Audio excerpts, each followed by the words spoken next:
Got dreams of being a professional podcaster, but have no idea what you're doing? This is impossible. That's about to change. A new kind of school. Welcome to the Pod School Podcast. Hello there, welcome to the show. Today I'm going to talk about the Apple Podcast charts because everybody is obsessed. And there is no way to trick the charts, unfortunately.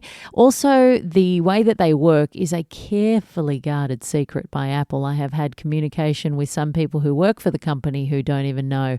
So they keep their cards close to their chest, but there is some information that we know about what actually kicks shows into the podcast charts, and that's what I'm going to share with you today.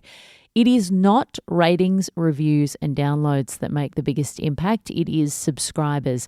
So for anybody who is saying, can you go and rate and review my show because it'll help it get into the charts? That's not actually true. Where ratings and reviews come in really handy is as social proof, because if somebody turns up to your show, you want there to be a lot of great reviews that say this is a podcast worth subscribing to, so that you encourage people to take that next step. But that is not the thing that's going to impact you and get you into the charts.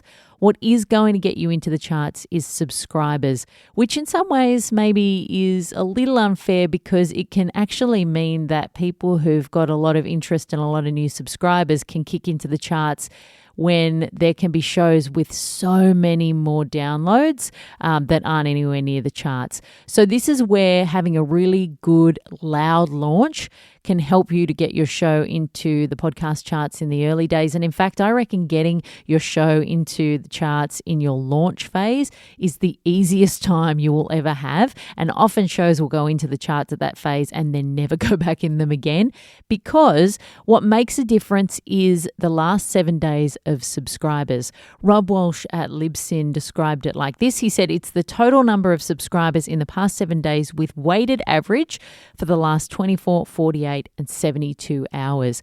So if you can get people subscribing, it is really going to make a difference in that week to where it's going to arrive in the charts. And that means that in the launch phase, when you are going from 0 to something, that is more than 100% increase. And as you go through your show, it's going to be much harder to have those large percentage increases in subscribers as you will get in those early days when you've got almost nobody listening to your show. So that is why it makes a difference in the early days. Subscribers coming in new and fresh and hitting subscribe on your show is what is most important to get you in the charts. So that is why we do a lot of spruiking about could you hit subscribe, so that people aren't just listening but not subscribing to your show. Not only is it great so that they get your episodes directly to their podcast app, they don't have to keep coming in and searching, but also it can really help you get into the charts. So make sure you spend a lot of time and effort getting your show in front of as many eyeballs for that launch phase, because ideally you want to have that big date that you're going to be live, push that date to everybody and try and get as many people there subscribing to your show as possible, because that will really help you to bump on up into the charts.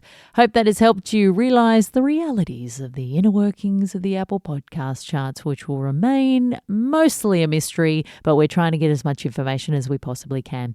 If you are finding these episodes helpful, please share them with friends who are trying to start up their own podcast or improve the one that they've already got. And if you need a little help, I've also got an online podcasting course called Pod School that you can find details of at podschool.com.au.